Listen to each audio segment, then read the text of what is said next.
Welcome to the Hacker History Podcast. This podcast is part of the CypherCon Security Conference. You can find more details about both Hacker History and CypherCon at hackerhistory.com.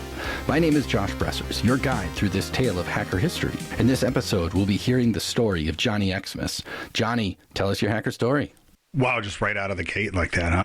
You know it. That's it. One question. That's the rule. Yeah. Man, it's how many of your guests do you have on that are able to just like blast right into it?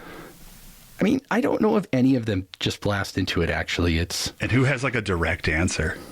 I mean, we all have stories to tell, and they're all very... Yeah. The older you get, the twistier the story, so... Right. And that's right. You screwed up here. You called the oldest dude in InfoSec. Yeah, whatever. No, pal. I'm far nice from try. It. Far from it. My hacker story... See, a lot of people ask me how'd you get into InfoSec story, which is its own thing. But the hacker story, I would have been somewhere between 4 and 6 years old. Nice. Thinking, because digging through my memories, like I know the house I was in, and we moved out of there when I was 6. But I can't imagine I have a lot of memories before I was 4. So somewhere in between there, I remember my father was a mechanic, an auto mechanic. Nice. And I come from a house of, he eventually moved into trucks. So my dad was a truck mechanic and my mom was a hairdresser. And that's like the most like country music, blue collar house you can grow up in. Yes. And here I am working in IT. That's, you want to talk about a twisty road. But I would say between 4 and 6, my dad had his box of tools and he would fix stuff around the house because like all of us, we were broke. And which, gosh, that's right. Really, and like you did back in the day is if something broke, you fixed things. Well, you could fix it. Right.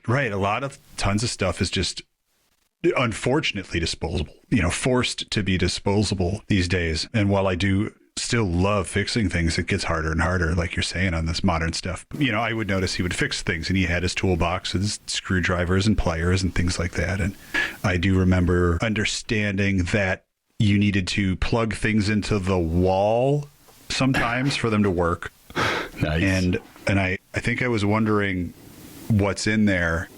And so I remember, like, one of my earliest memories is disassembling the wall outlet with a screwdriver at like age 4. Oh man! And I think because that's my earliest memory. I think that's how I came online. I think that's that's like what jump started the like memory center of my brain to start recording was sticking that screwdriver into the electrical outlet, and because I don't remember anything before that. Nice. So that booted me up. But like that was the first. The thing where I would, when we talk about hacking, and I'm not going to dive too deep into what is hacking, because you could do a weekly podcast on that topic. Yes. But in my mind, it's that hackers have that deep desire to understand how something works far beyond what the user manual provides to you. Yep. And then a deep desire to share that knowledge. And so I think at age 4, I had just that deep inherent desire to take apart that wall outlet and go, what the hell is in there? Beyond the understanding of, I know if I want my light bright to light up, I have to plug the plug into the wall. I want to know what's in the wall that makes the light bright light up. Yeah, that's crazy. And so like I absolutely had that inherent desire. And then after that, I did start I had that realization of anything with a screw in it can be unscrewed using this screwdriver that I had found. And so I began dismantling everything in the house. Nice. And my dad would come home from work and go, oh, what the hell? And get real mad. And then one day, absolute pivotal moment in my life, an absolute like baller of a dad move. He comes in with this plaster bucket, like the Home Depot, like a 5-gallon plaster bucket. He comes home from work with this bucket full of like interior car parts, like switches. Nice. And just stuff from the inside of a car, that's not all greasy, but stuff that can be dismantled. And there was like a couple Walkmans in there and stuff. And he had this, and he had one of those little 5-piece mini screwdriver sets that you get from everywhere. Nice. And I remember he hands me these screwdrivers. He goes, these are your screwdrivers. And I'm 4 or 5 years old. He goes, these are yours. And you can use them on anything in this bucket. And nice. That's all. And if you lose those, that's it. There aren't any more. So don't lose those. And I took apart everything in that bucket. And then I think one of my greatest life achievements, I was around age 7 or 8. That's when I put that Walkman back together. Nice. Like, it's real easy to take stuff apart. It's super easy. Yeah. But it was, I think you may have seen it around, like Hack for Kids often runs a disassembly village. Yep. Where I love helping out in there. But that's where I started. But it was about 7 or 8 when I was able to put the Walkman back together and make it work again. And so that was a cool achievement. But around that same time frame, there's like early single digits was when cable TV started to get a little more prolific. Yes. And the average man could afford himself cable TV. And the reality was a lot of people couldn't afford cable TV. They just stole it because it was really easy to steal. It was as easy as stealing electricity, in fact, where you would just go and splice the line and run a line over to your house, run a line to your neighbor's house. Everybody's got free cable TV. And I remember my dad and my uncle Lou, who wasn't my uncle, and everyone's got a couple uncles who aren't their uncles, right? That's right. And talking with the cable guy out front for a while and joking around. Then my dad comes in and I go, "Is that your friend? Is he a friend? Do you know him?" That's pretty cool. Like, it was cool to me to know a cable guy. Yeah. Because when you're like 7 years old, like, oh, you know a fireman? That's absolutely insane. Yes. So he's like, yeah, he's helping us get the free cable. And then I asked him how it worked.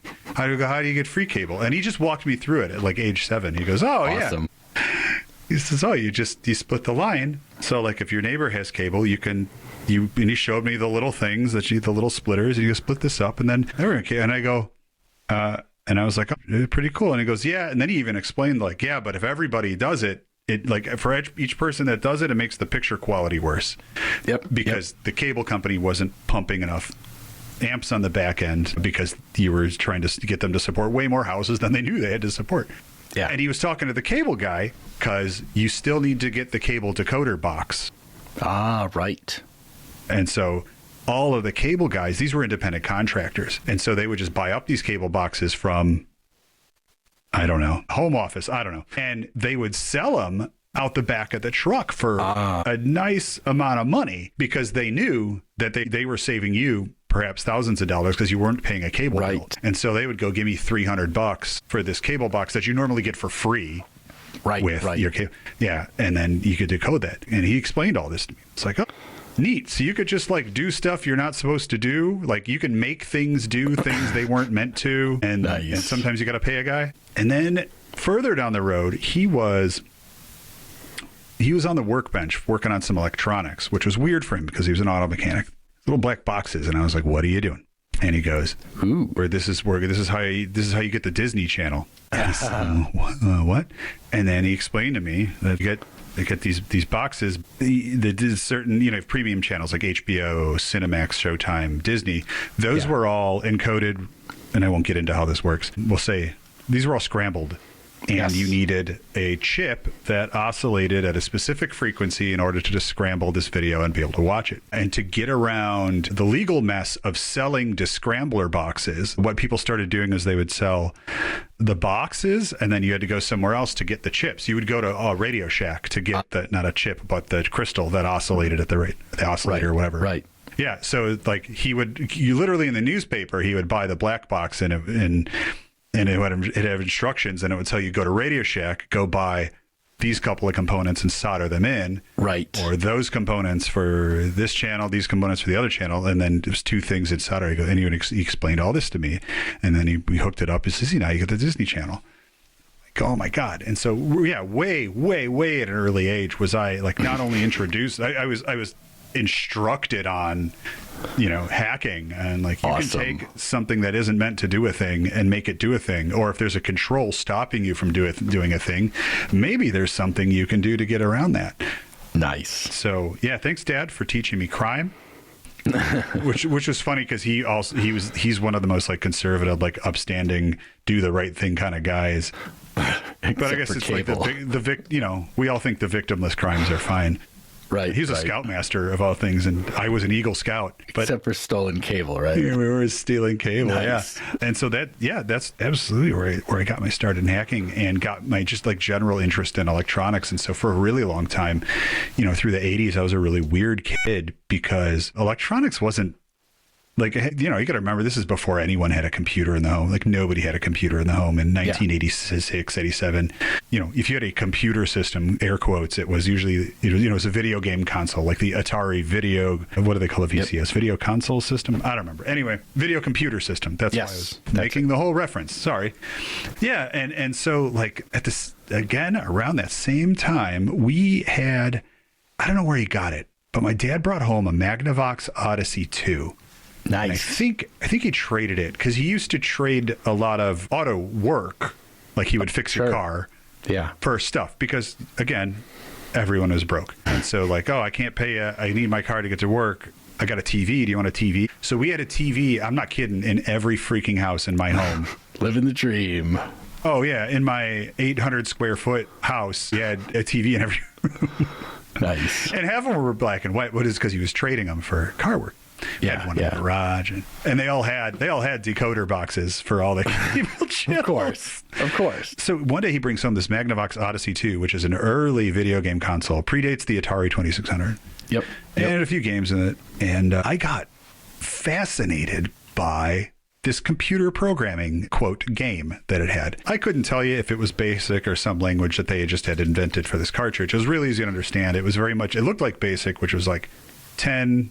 Do a thing, 20, go to 10, And I was old enough to read at some kind of level. So this was around that age, I think 6 or 7 it had to be. Early 80s. And I was kind of trying to understand the manual. And it teaches you like, here's how to display text on the screen. And I write a little code and it teaches you how to display, and it displayed text. It was neat. And then I inferred from that, like, if I change this text, I can make it say something else. And then also the next thing after that was like, here's how to do a loop. And I was like, and it's like, here's how to loop one time. And then I assumed from that, like, okay, but can I make it loop 10 times? Oh yes, I can. Just like stuff that's real obvious to us. Now, but when you're 7, I mean. Yeah. And so going through this, the guy made it say some kind of really bad words on this. I don't remember what they were. The words I wasn't allowed to say. This absolutely blew my mind because here I am, 6 or 7, and the TV was only something where you would sit in front of it, and whatever some magic beyond the TV decided you were going to watch, that's what was on TV. Yeah. You could not control what was on the TV. And I had this machine that I connected to the TV, and now I could type on it, and I could make it change what was on the TV. Granted, I'm only having it show words that I wrote, but This was insanity. I was in the Matrix at this point. I was jacked in because now I can control what's on the TV. That's right.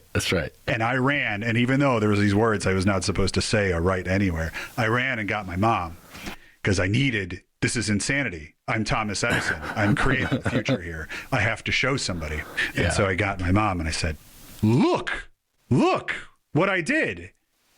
And of course, my mom, all she sees is me telling her, "Look, wrote a bunch of bad words on the thing." She was like, "Oh, real nice," and then like unplugs it, and she just pulls the plug, which was also like equally devastating, like a lifetime of work destroyed. Oh yeah. It was equivalent to like mom throwing your comic books out. It was, oh my God. Right. Yeah, so like you want to talk hacker stories. I started at age, well, what's funny now, I'll say a phrase like, I started at age 6, and there's so many people probably listening now who are like, yeah, but buddy, me too. I had 6 computers in my house. They give you one at the hospital when you're born now. Now, yes, that's right. Yeah, it's such an uninteresting thing to say. I used the A+ certification, the CompTIA A+, that's still around. Yeah. I used to say I got my A+ back when the Mac OS was on it, but now Mac OS is on it again, and so that's also not nobody cares. It's like, oh, well, all right, yeah. And then should I keep going? Is that what? Yeah, this is fascinating. I want to clarify one thing. So I never owned the Magnavox Odyssey, but I've watched a lot of videos and I've read much documentation on them.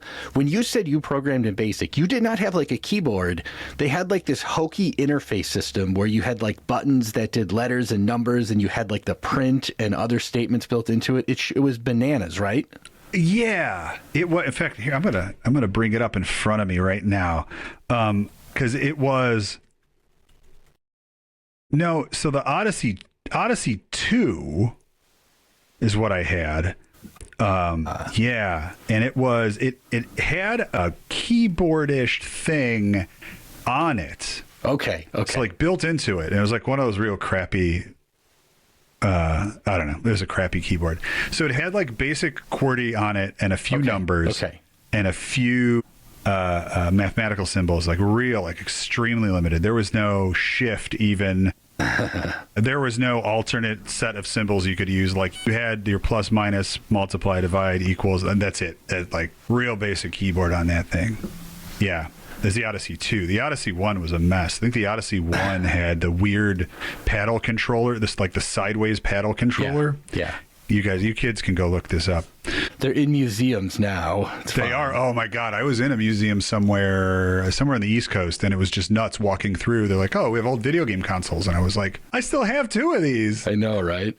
And I actually corrected one of them. Oh, it was for the original Magnavox Odyssey. This museum. Gosh, I wish I remember where it was. So it was before the Odyssey. It was the original controller for the like oscilloscope-based Pong game. You might remember. Yeah. And he had labeled one of the knobs on the controller English, and the museum, the little thing on the thing said it's unclear why this knob is labeled English. And I was like, wait, I know why it's labeled English. And I as I'm doing this, I just felt like I felt like a dork. Going and getting the museum curator to be like, hey, I actually have information that you're missing on this piece of arcane technology from a time you can't conceive of because you're 23 years old. And also somehow like a museum curator. And when I was 23, I was like riding my bike to Walgreens to buy Garbage Pail Kid cards. Yes. None of that's true. I think I was working at Walgreens. Oh, the English knob, when you would turn it, so you're using this to play Pong. And so you'd hit the ball and English, and you're probably going to know why it's called English when I explain this. When you would turn the English knob after hitting the ball, it would put a little sway in either direction to the ball. Kind of like when you roll a ball in bowling and you kind of twist your body to like telekinetically make the ball go the way. Yeah. Right. But really what you do is when you let go of the ball, you put a little spin on it. Or in tennis, when you hit the ball, the angle of your racket can make the ball go in just a little bit of a wacky direction.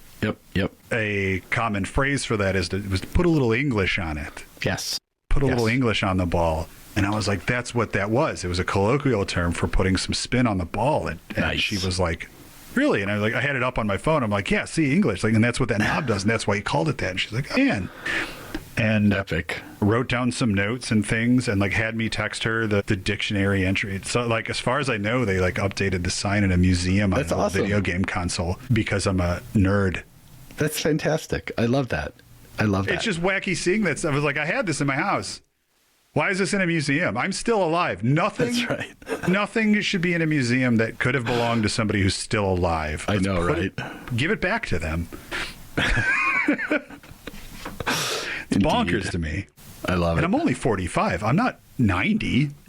Oh, I know. All right. Let's get back on track. Post Magnavox. What are we looking at? Oh, you want more? Yeah, I'll keep it coming. This is fantastic. Post Magnavox. So like from that, I kind of got into that and computers in general. Like we would go to the library and I would like check out books on computers. Yep. And a lot of them were like technical manuals. And so here I am, I'm 7, 8 years old. Like, I don't know what the hell I'm reading, like trying to parse it, but also like not having the computer there that this is a technical manual for is not helpful. Yeah. But it still was just like fascinating to me when I would have to ask my dad, who thankfully is still alive. In fact, I have a little note in my phone of things to ask Dad, nice. Which is like stuff from my childhood that I think of, and I'm like, why did he do that? And yeah, right. I go, next time I see him, I'm going to ask him, why the hell did he do this? Awesome. Yeah. So I have to imagine when family members or whoever be like, well, what's Johnny into? What should we get him for his birthday? What's he into? I imagine they'd be like, I don't know, like these computers, I guess. He's into electronics that you hook up to the TV. I don't know. We try to tell him to go. We make him go outside a lot because it's weird. And it's funny, right? Actually, I wasn't very much an outside kid. I was all about being outside for somebody who was super into computers. And so I think, I want to say like 6th grade. I started 5th or 6th grade. I started having to like write papers for school, you know? Yep. Write book reports, things that were just like multi-page stuff you normally had to write by hand, which is just, I think kids these days know that's a grueling exercise. That's right. Handwriting. It hurts. Yeah. You're like, you have a claw when you're done. Oh my God. Yeah. Why'd they make us do that? Like at a time when typewriters existed. And it's because there was this weird gap where typewriters kind of went away. Yeah. After the 60s. Yep. And so nobody had typewriters anymore except people who used them professionally. And you know what? That's a great memory, because we did have a typewriter, because I was writing a lot of school reports and my grandmother said, hey, I have a typewriter. Nice. Do you want a typewriter for him? And my mom was like, I don't know. Sure. And so we got this typewriter, and it was an IBM Selectric. Nice. Which I think there's a few years that I got to perk up at that. That was the final boss of typewriters. Yes. No typewriter of any worth came after the IBM Selectric. I think it was the Selectric 2, if I'm not making that up. Yeah, and this thing was loud, man. You turn this thing on. I don't know why it was loud. I have no idea why it was loud. It had a fan in it. I don't know why it had a fan. It was a typewriter. I don't know why I didn't take it apart and see. So that's right. Yeah, so I was, writing on these I was writing reports on this typewriter, and just writing other things on the typewriter, and just getting into using the typewriter and making a damn mess. So you have the ink ribbons, you got whiteout. It's pretty horrible. Yep. That's right. Eventually, let's see, my dad's sister meets this guy who is into computers, and he's got an old computer, and he's like, hey, can I give him my old computer? Like, it's not fast enough for anything I do, but I got a dot matrix printer. He could probably write reports on it. I don't know. Does he want us to be around with it? And my dad was like, nah, it's too much stuff. And I was like, oh my God, give me the freaking computer. Nice. Yeah. And so we get this computer, and we set it up on like the dining room table, because it's the only space in the house we had for a computer and a monitor and a dot matrix printer. Because again, we live in this tiny, tiny house. And so now we also don't have a table. I turned it into my office at age 11. And this was it was a TRS-80. It was a trash 80, which when it came out, again, was the final boss of personal computers. What are they called them? Microcomputers at the time. Yep, that's right. But by the time I had it, it was worthless. We had Windows 3.1 was out by whenever I got this thing, and sure. I think it was. I'm trying to remember. But anyway, this thing, you had to boot it. It had no hard drive. You had to boot it off of disks. And remember the only disk he gave me with it, he gave me a word processor, and then he gave me a QBasic disk. And I was like, QBasic, what is this? And I plug it in. I'm like, oh, it's like the Magnavox. It's a computer programming. I don't know how to, and I tried writing some things, and it didn't understand a damn thing I was trying to tell it to do. And I was like, well, I know what I'll do. I'll go to the library and I'll get a book. Nice. On QBasic. So we used to go to libraries. To just hang out. Yeah. Used to go to libraries to run into girls from school. Like, the library was a social hub. Oh, yeah. Yeah. It wasn't just a place where you checked books out. You couldn't print just anything you found, because most of the things you found, if you're doing research for school or whatever, it was in a book. So you had to go to the photocopier, cite your sources, paying 5 cents a copy or whatever. I know, right? Yeah. And so I checked out this book, and then I noticed while checking out the book that the library also had computers. Yes. And long story short, I realized that the computers at the library were better than the computers that I had at home. And so I started spending 100% of my free time that summer at the library. Nice. Which confused the heck out of my parents. My parents, I think, I am positive.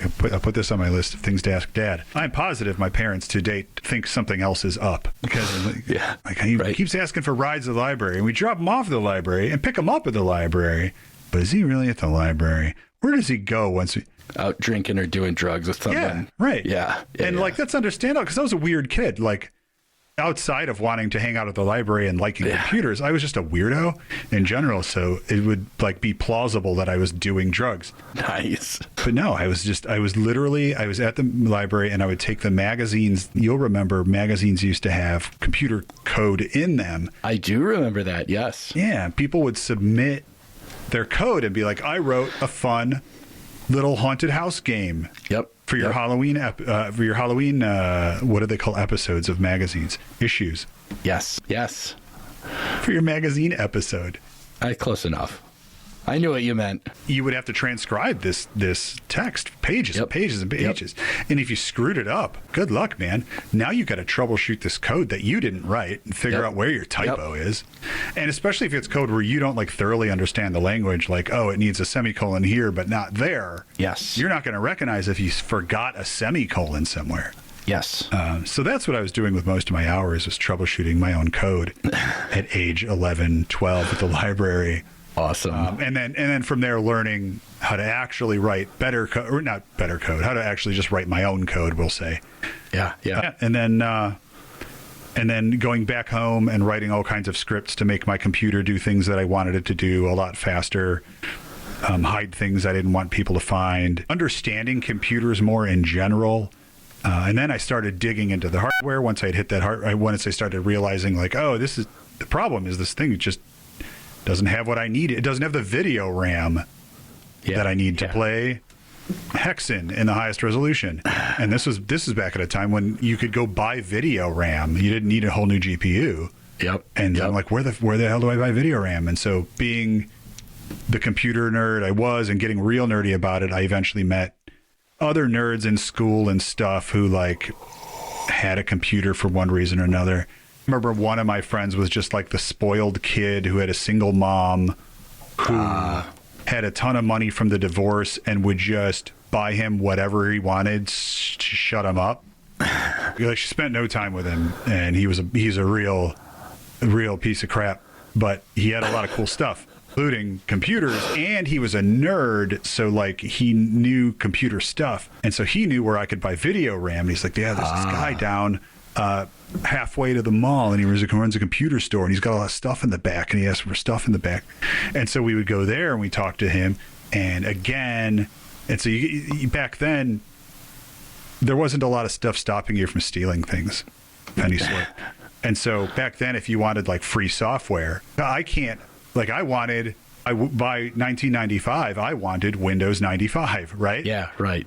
What did Windows 95 cost at the time? Was it like $200? Oh, it was very expensive. Yeah.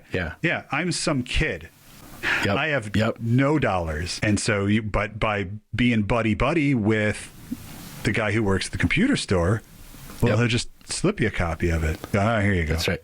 And you just got to buy some video RAM now and then. And then I learned to like upgrade video RAM. And then I realized, wait, you could probably swap out everything that's inside this thing. And I swap out the CPU, and like, oh, now it doesn't work. Why doesn't it work? There's jumper settings, and that motherboard can't support that CPU. Yep.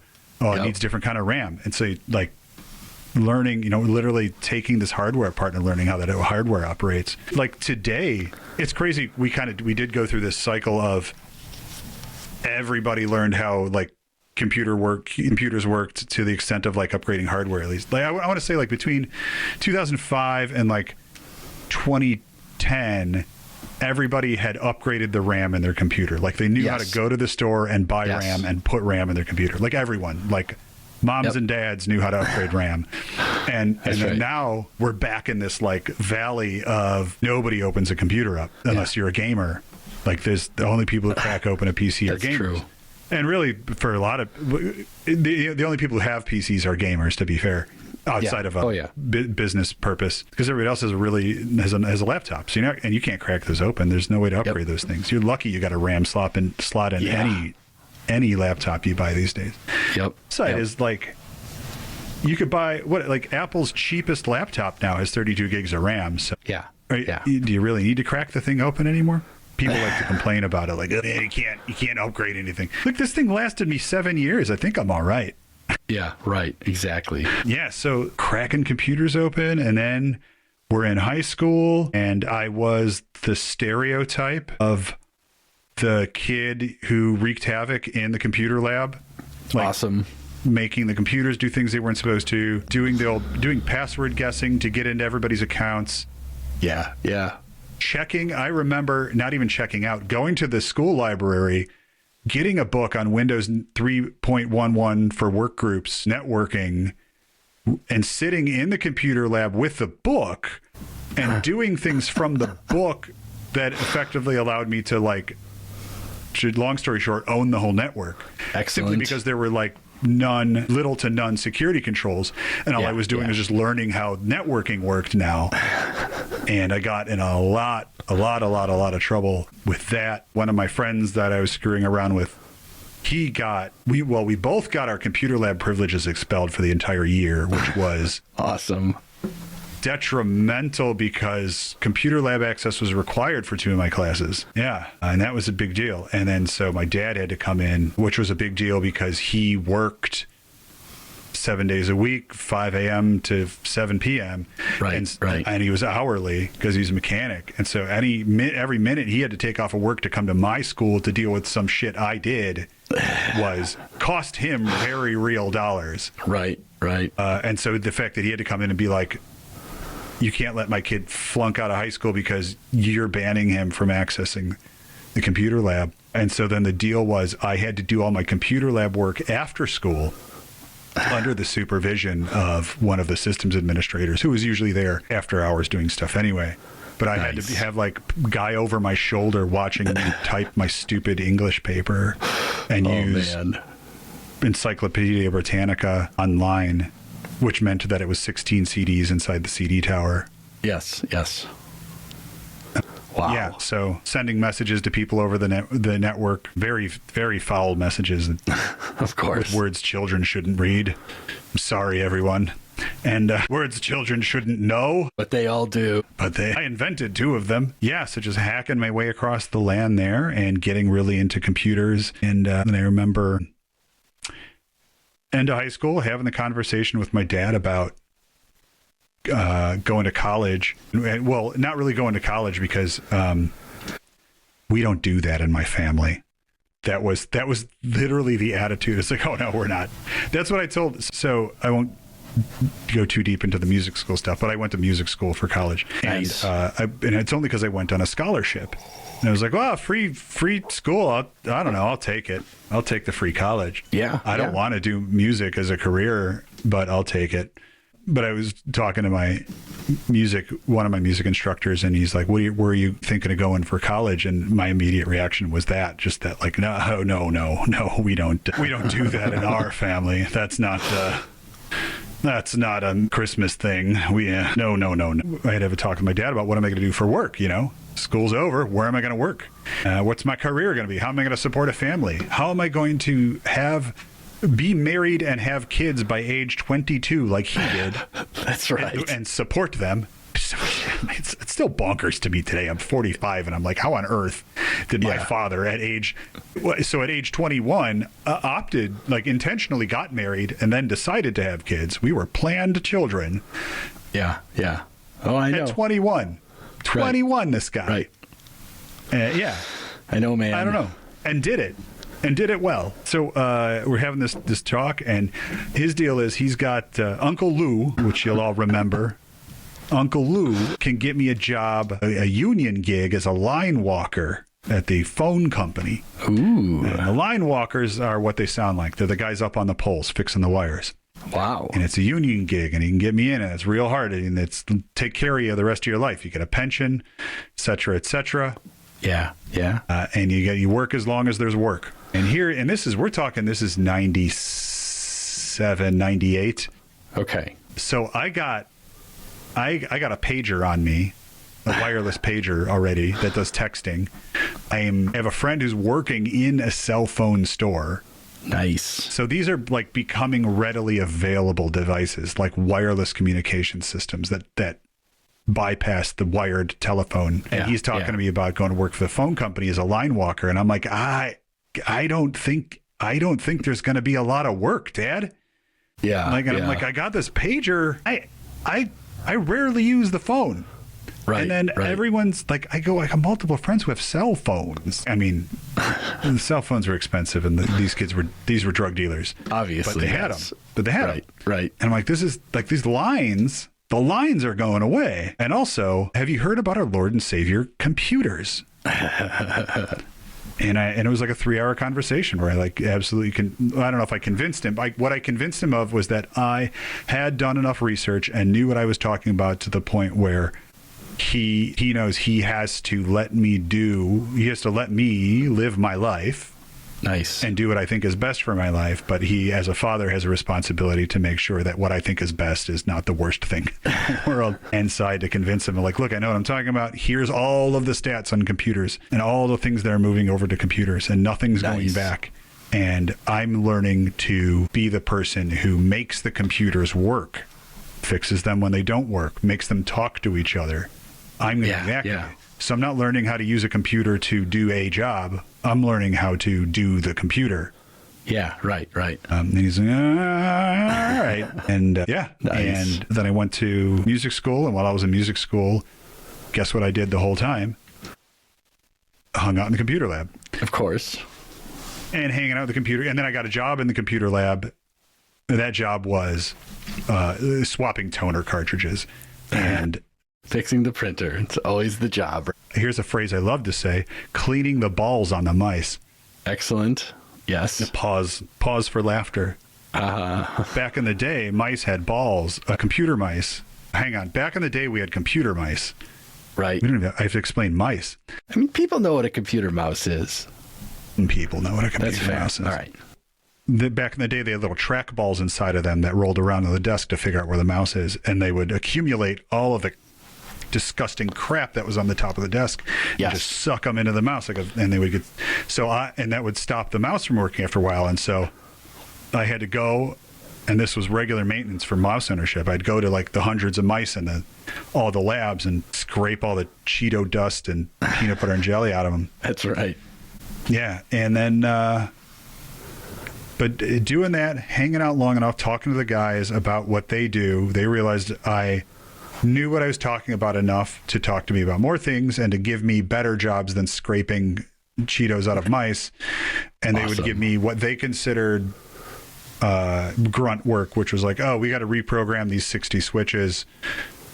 You go do it. And I was like, yeah, right, absolutely. Right. I'll go program some switches. And so then, long story short, that's kind of how I got my IT career started. But then in the meantime, once the internet became ubiquitous, I was up all night like everyone else on IRC, on the back channels, talking to the hackers.